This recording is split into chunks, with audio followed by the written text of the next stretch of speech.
사람에게는 누구나 부족한 점이 있습니다. 어떤 사람은 게으르고 어떤 사람은 욕심이 많고 어떤 사람은 말로 다른 사람을 상처 입히기도 합니다. 그런데 문제는 그 부족함이 있다는 사실보다 그 부족함을 스스로 깨닫지 못하는 데 있을 때가 많습니다. 오늘의 탈무드 이야기는 세 명의 자매와 그들이 가진 각기 다른 결점에 관한 이야기입니다. 옛날에 세 딸을 둔 한 아버지가 있었습니다. 세 자매는 모두 아름다웠습니다. 마을 사람들은 세 딸을 볼 때마다 그들의 미모를 칭찬했습니다. 하지만 아버지는 알고 있었습니다. 딸들에게는 겉으로는 잘 보이지 않는 각자의 결점이 있다는 것을 말입니다. 첫째 딸은 몹시 게을렀습니다. 해야 할 일이 있어도 좀처럼 몸을 움직이려 하지 않았고 누군가 대신 해주기를 기다리곤 했습니다. 둘째 딸은 남의 것을 탐내는 버릇이 있었습니다. 자기 것이 아닌 물건도 갖고 싶다는 생각이 들면 몰래 손을 대는 나쁜 습관이 있었습니다. 셋째 딸은 남을 헐뜯는 버릇이 있었습니다. 누군가에 대해 좋은 말을 하기보다 흠을 찾고 소문을 만들고 다른 사람의 약점을 이야기하는 것을 좋아했습니다. 아버지는 딸들을 사랑했지만 그들의 결점을 모르는 척할 수는 없었습니다. 그러던 어느 날 아들 셋을 둔 한 부자가 이 아버지를 찾아왔습니다. 부자는 말했습니다. 당신의 세 딸을 우리 집 세 아들과 혼인시키고 싶습니다. 아버지는 기뻤지만 한편으로는 걱정이 되었습니다. 그래서 그는 솔직하게 말했습니다. 내 딸들은 모두 아름답지만 각자 고쳐야 할 결점이 있습니다. 큰 딸은 게으르고 둘째 딸은 남의 것을 훔치는 버릇이 있으며 셋째 딸은 남을 헐뜯는 말을 좋아합니다. 보통 사람이라면 이 말을 듣고 혼인을 망설였을지도 모릅니다. 하지만 부자는 자신 있게 말했습니다. 걱정하지 마십시오. 그런 문제는 내가 책임지고 고쳐보겠습니다. 그렇게 해서 세 자매는 부자의 집으로 시집을 가게 되었습니다. 부자는 약속대로 세 며느리의 결점을 다루기 시작했습니다. 먼저 게으른 첫째 며느리에게는 여러 명의 하녀를 붙여주었습니다. 청소도 요리도 집안일도 모두 하녀들이 대신하게 했습니다. 첫째 며느리는 더 이상 움직일 필요가 없었습니다. 그녀는 편안한 방에 누워 자기가 하고 싶은 대로 지냈습니다. 부자는 생각했습니다. 게으른 사람에게 일을 맡기지 않으면 문제가 생기지 않겠지. 다음으로 남의 것을 훔치는 버릇이 있던 둘째 며느리에게는 큰 창고의 열쇠를 주었습니다. 부자는 말했습니다. 이 창고 안에 있는 것은 필요하면 무엇이든 가져도 좋다.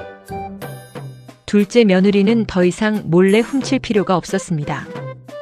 갖고 싶은 물건이 있으면 창고를 열고 가져가면 되었습니다. 부자는 생각했습니다. 갖고 싶은 것을 허락해주면 훔치는 버릇도 사라지겠지. 마지막으로 남을 헐뜯기 좋아하는 셋째 며느리에게는 매일같이 이렇게 물었습니다.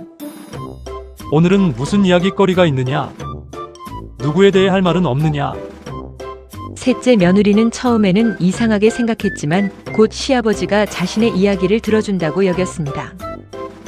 그래서 날마다 누군가의 흠을 말하고 다른 사람의 행동을 비웃고 작은 일을 크게 부풀려 이야기했습니다. 부자는 그녀의 말을 가만히 들었습니다. 그는 셋째 며느리의 마음속에 있는 험담의 습관을 그대로 드러나게 하고 있었던 것입니다. 얼마의 시간이 흘렀습니다. 세 딸의 친정아버지는 딸들이 어떻게 지내고 있는지 궁금해졌습니다. 그래서 사돈집을 찾아갔습니다. 먼저 큰 딸을 만났습니다. 아버지가 물었습니다. 얘야, 이 집에서 지내는 것이 어떠냐? 큰 딸은 웃으며 대답했습니다. 아버지, 저는 아주 편합니다. 집안일은 하녀들이 모두 해주니 저는 마음껏 쉬기만 하면 됩니다. 아버지는 속으로 생각했습니다. 큰 딸은 여전히 게으르구나. 다음으로 둘째 딸을 만났습니다. 아버지가 물었습니다. 너는 어떻게 지내고 있느냐? 둘째 딸은 만족스러운 얼굴로 말했습니다. 아버지, 저는 아주 좋습니다. 시아버지가 큰 창고 열쇠를 주셔서 갖고 싶은 것은 무엇이든 가질 수 있습니다. 아버지는 속으로 생각했습니다. 둘째 딸도 욕심의 습관이 사라진 것은 아니구나. 다만 훔칠 필요가 없어졌을 뿐이구나. 마지막으로 셋째 딸을 만났습니다. 아버지가 물었습니다. 너는 이 집에서 잘 지내고 있느냐? 그러자 셋째 딸은 얼굴을 찡그리며 말했습니다. 아버지, 저는 정말 괴롭습니다. 시아버지는 날마다 저에게 이것저것 묻습니다. 누가 무슨 일을 했는지, 누구에게 어떤 일이 있었는지 꼬치꼬치 캐묻습니다. 정말 귀찮고 불편합니다. 그 말을 들은 아버지는 잠시 조용히 딸을 바라보았습니다. 그리고 마음속으로 깨달았습니다. 이 아이의 말은 믿을 수 없겠구나. 왜냐하면 셋째 딸은 자신을 돌봐주는 시아버지마저 헐뜯고 있었기 때문입니다. 게으른 사람은 편안한 환경을 만나면 자신의 게으름을 더 쉽게 드러냅니다. 욕심이 많은 사람은 많은 것을 허락받아도 그 욕심이 사라졌다고 말할 수는 없습니다. 그리고 남을 헐뜯는 사람은 심지어 자신에게 호의를 베푼 사람까지도 헐뜯을 수 있습니다. 이 이야기는 우리에게 묻습니다. 사람의 결점은 겉으로 감추어진다고 없어지는 것일까요? 환경을 바꾸면 마음의 습관도 저절로 바뀌는 것일까요? 탈무드는 말합니다. 사람의 진짜 모습은 말과 행동을 통해 드러납니다. 특히 그 사람이 다른 사람에 대해 말할 때 그 마음의 모양이 드러납니다.